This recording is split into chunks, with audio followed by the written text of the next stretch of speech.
Einen wunderschönen guten Tag.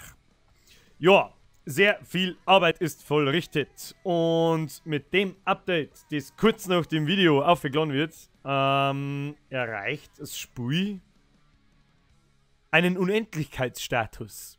Das heißt, man kann so viele Kolonien produzieren und es gibt keine Grenze. Es gibt nichts mehr, denn das mobile Bauschiff ist fertig. Ja, wie funktioniert das Ganze? Und an ganz vielen Ecken hat das natürlich jetzt einen Einfluss aufs Spiel, wenn es auf einmal mehrere Kolonien gibt, die ich damals, wie die zweite Kolonie in die vorherigen Videos einmal angetestet habe, wie soll ich sagen, noch nicht ausprobiert oder eingebaut habe.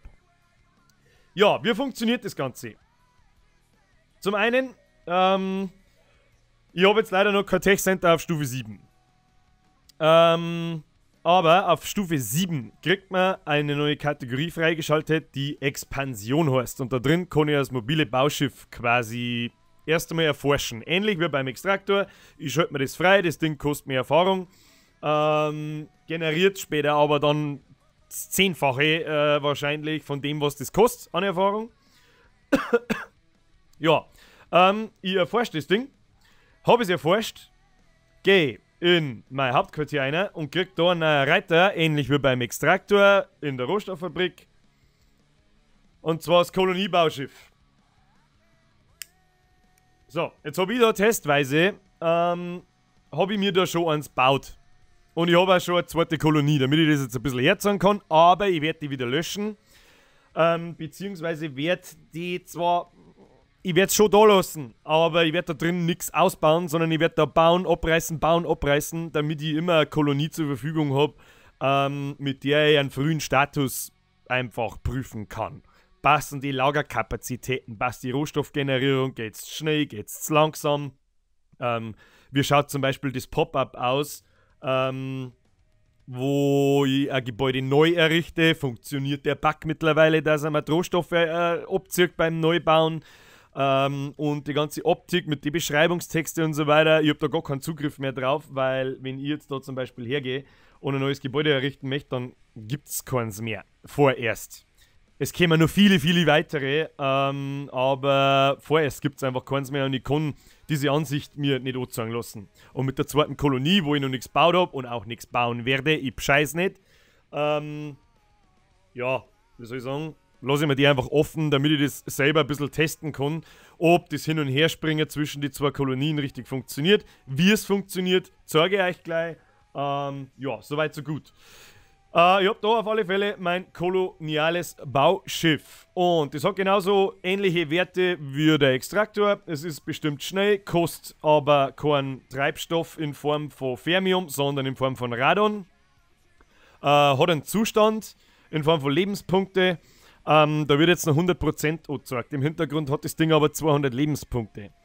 Was hat das zum Bedeuten? Später gibt es Raketensilos und man kann diese Dinger kaputtballern, währenddessen das unterwegs sind.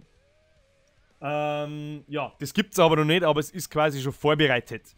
Und man sagt auch nicht, wie viele Lebenspunkte das hat, sondern nur eine Prozentanzeige. Das gehört einfach alles, das ganze Interface gehört noch ein bisschen schöner gemacht. Das ist jetzt dann der Zukunftsschritt. Und was die zukünftigen Schritte sind, bis es mit neuen Inhalten weitergeht, erzähle ich auch gleich noch.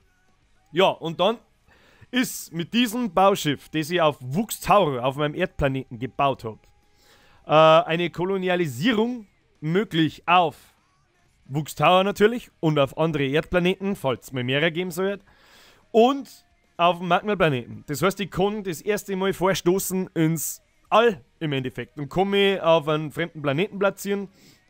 Ja, oder ich baue mir eine zweite Kolonie auf dem Erdplaneten, um da stärker zu werden. Bleibt euch völlig überlassen. Und ist auch schon getestet. Wenn du dann natürlich von der Kolonie, die du jetzt gründest, auf dem Magma-Planeten aus expandieren möchtest, dann steht da ein weiterer Planet zur Verfügung, nämlich der Eisplanet. Und vom Eisplaneten aus kommst du auf den Wüstenplaneten. Und vom Wüstenplaneten aus kommst du auf den Plasmaplaneten. Und sobald du alle 5 Planeten besiedelt hast, hast du Zugriff auf alle 5 Primärrohstoffe im Spiel. Und die werden wahrscheinlich, soweit ich das jetzt bis jetzt einmal auf die Stelle in meinem Kopf mir zusammengebaut habe, ja, der Grundschlüssel für Allianzen und Korps sei, um das Spielziel, das Rundenziel zu erreichen. Wie das genau ausschaut, das steht völlig in den Sternen, denn es gibt überhaupt keine Allianzgründerei nicht, es gibt so viel noch nicht, jetzt muss erst mit das funktionieren. Und ich glaube, wir haben eigentlich ganz gut dabei. Es gibt ein paar kleine Fälle, die ich jetzt Stückel für Stückel ausmerzen werde. Aber da gehe ich später noch mal ein bisschen drauf ein. So, ich habe jetzt da mein Kolonieschiff schon gebaut. Aber genauso wie der Rohstoffextraktor muss auch das Bauschiff gebaut werden. Und jetzt kommt das erste Mal ein Nutzen für unseren Primärrohstoff ins Spiel sozusagen. Das Ding kostet nämlich normale Rohstoffe und das ist die erste Einheit, die auch einen Primärrohstoff kostet. Und wenn du das beieinander hast, dann kannst du das bauen, dann dauert das ein paar Stunden, bis das Ding fertig ist. Und wenn du es dann hast, dann kannst du hergehen. Dann habe ich auch ganz viel da auf der Karten geändert. Das heißt, die ganzen Tooltips. Klickst du ein freies Feld an, wenn du ein Bauschiff gebaut hast, sagt er dir das sofort an, dass das halt bereit ist, wie viele Rohstoffe das daher kostet und so weiter. Im gleichen Zug, ich habe gesehen, die Rohstoffkosten sind ein bisschen heftig. Die Treibstoffkosten, das schränkt Reichweite extrem ein, vor allem im Midgame, sage ich jetzt einmal. Ich denke einmal, dass selbst der erste, der Black Tuli, schauen wir mal, mittlerweile schon wieder auf der Seite 2, mit 445 Punkte, darf er da so langsam, aber sicher in der Mitte des momentanen Spiels angekommen sein. Also alle Gebäude so Stufe 15 und her haben. Manche haben mehr, manche haben weniger, wenn er nicht sogar schon weiter ist. Ja. Und da macht es da mit der Lagerkapazität, die du zu dem Zeitpunkt verfügbar hast. Egal ob jetzt beim Fermium-Treibstoff oder beim Radon-Treibstoff, der für interplanetare Aktionen nötig ist. Die Kapazität schränkt dir einfach ein, wie weit dass du deine Kolonie wegbauen kannst. Und du sollst ja nicht da links daneben eine bauen, rechts daneben eine bauen und so weiter. Du kannst natürlich bauen, wie du willst. Aber du möchtest dich ja ein bisschen ausbreiten, damit du mehr Zugriff auf die Rohstoffe hast, wenn einmal da keiner in der Natten ist. Und so weiter. Und ich hab keine Zeit jetzt, Deutsch. So. Herr Deutsch stört schon wieder. Ja, ist ja wurscht. Deswegen habe ich den Treibstoffverbrauch ein bisschen runtergesetzt und ich glaube, dass ich den auch beim Radar noch ein bisschen runtersetze. Wobei sie 650 für so eine Distanz von einer Kartenlänge oder 800 eigentlich ganz gut anfühlt und ganz gut passen soll. Ja, soweit so gut. So, jetzt muss ich ihm schnell schreiben, dass er Kruzifix nochmal seine Fotzen halten soll.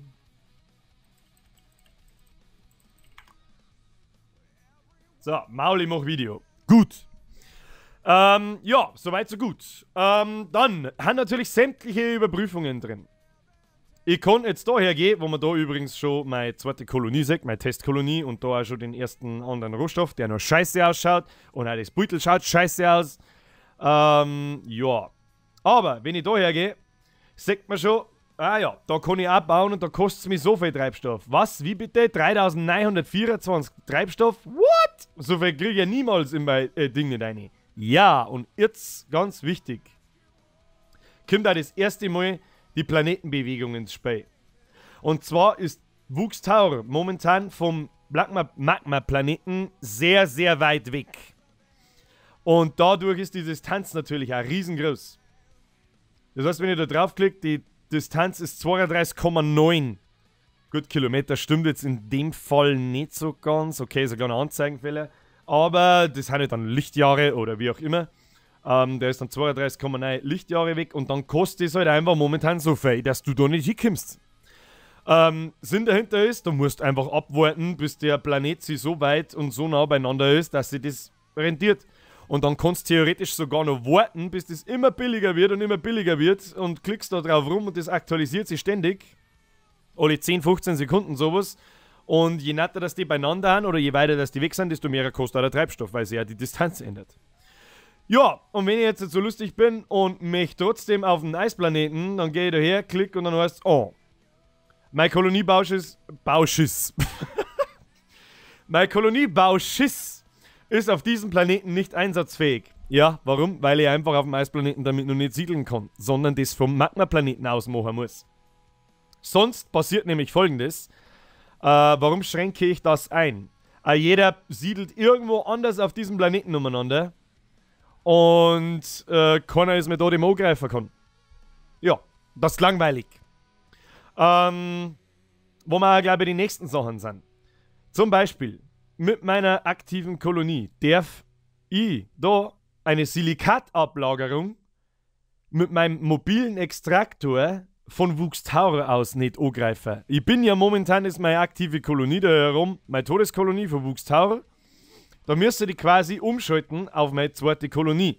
Und ihr seht, das funktioniert da.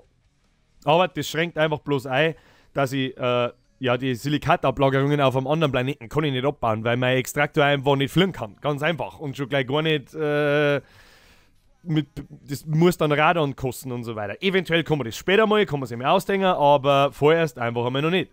Trotzdem ist weiterhin auf der Karten kann ich meine Wasserstoffablagerung abfarmen, genauso wie ich dann von meiner zweiten Kolonie aus, die habe ich jetzt natürlich noch nicht so weit, mit dem Extraktor von da dann die Silikate abbauen kann, mir dann wieder ein Bauschiff bauen kann und eine zweite, dritte Kolonie bauen kann. Das heißt aber nicht, dass die erste Kolonie unwichtig wird. Denn ich kann auch weiterhin in dieser Kolonie abbauen, meine Gebäude ausbauen, Rohstoffe abbauen und meine Kolonie quasi weiterentwickeln, die Technologien weiterentwickeln und von der Kolonie aus eine dritte, vierte Kolonie gründen. Meinetwegen dann die dritte oder vierte Kolonie dann wieder auf dem Erdplaneten, wo ich dann da herin stärker wird, schneller meinen Wasserstoff abbaue und schneller die nächste Kolonie gründen kann. Denn mit jeder Kolonie, die ich im Besitz habe, wird die nächste zu gründen immer teurer. Ja, soweit, so gut. Dann, was haben wir noch eingebaut? Langsam aber sicher kompensiert sie die Rohstoffverteilung da. Da war anfangs ein kleiner Fehler drin, die haben alle platziert worden um eine Kolonie fast, sehr zentral. Langsam aber sicher, je mehr ihr da abbaut rundum, desto mehr werden die wieder quasi ins Zentrum einer gesetzt. Und ja, das dauert leider Gottes noch ein bisschen. Und momentan schauen die halt alle alt aus, die da in der Mitte sind und ewige Distanzen zurücklegen müssen zu den Rohstoffen. Wobei 1500 durchaus ein legitimer Wert ist. Den kann ich fast schon lagern und ich habe mein Lager noch nicht voll ausgebaut. Ja, was noch? Ich konnte zum Beispiel hergehen mit meiner aktiven Kolonie aus der Todeskolonie. Gehe da her, also auf Wuchstau, auf dem Erdplaneten, gehe auf den Magmaplaneten und möchte da jemanden angreifen. Jetzt kann ich mich natürlich selber nicht angreifen, weil es das Tooltip automatisch anpasst. Aber wenn das jetzt ein Fremde war, dann ist automatisch auch schon eine Überprüfung drin, dass du nicht auf fremde Planeten angreifen kannst. Warum? Ja, wir sollten ein Space Marine fliegen ohne Transportschiff oder sonst was.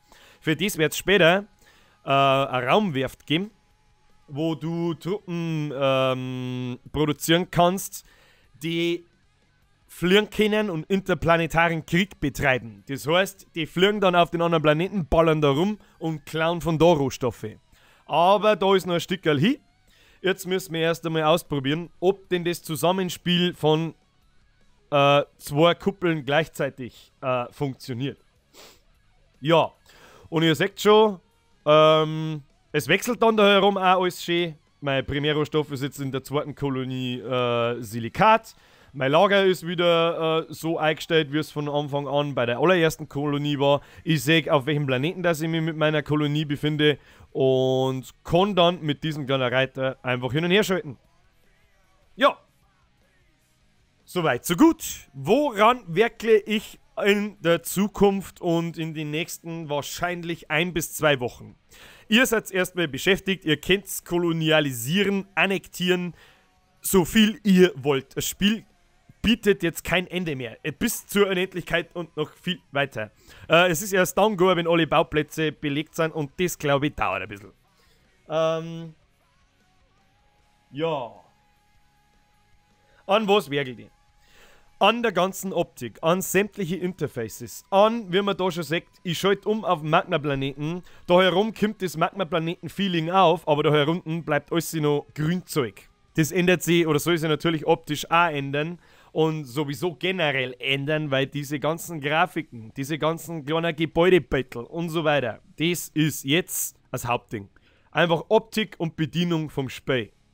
Inhalte sind alle geliefert, vorerst natürlich. Ja. Und dann glaube ich, haben wir eine ganz cremige, runde Sache zusammengekriegt. Selbst mir macht Spaß und mir macht es auch Spaß zum Zuschauen. Ihr helft euch gegenseitig im Chat. Die Leute schicken mir Bugs in die Nachrichten, habe einen Haufen Zeit gekriegt. Vielen Dank an Captain Pete, an Jockel, an Yogi und an den ganzen Rest. Und ja, ich hoffe, ihr schaut euch das so. Ich hoffe, euch taugt's. Mich interessiert natürlich wieder, was davon halt's. Und freue mich über jedes Weitersagen an Kumpels und Freunde, über jede Fehlermeldung, über jede ehrliche Fehlermeldung, wenn zum Beispiel Truppendoppel zurückkommen. Das Problem ist bekannt, aber lässt sich leider nicht so leicht beheben. Ja, ich wurstle weiter.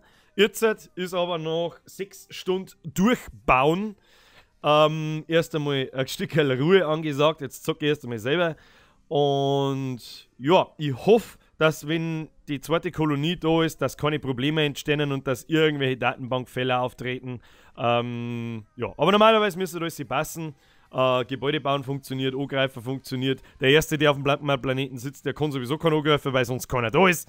Ja, aber je mehr Kolonien das man hat, desto mehr hat man zum Tor. Und joho, dann da ich sagen, wünsche ich euch weiterhin viel Spaß. Und wenn was ist, ihr wisst, was ihr mit erwischen könnt, zu meinem YouTube-Channel, auf der Facebook-Seite, im Chat, per Nachricht, wo auch immer. Sage vielen Dank, sage Wiederschauen, reingehauen und habe dir Servus.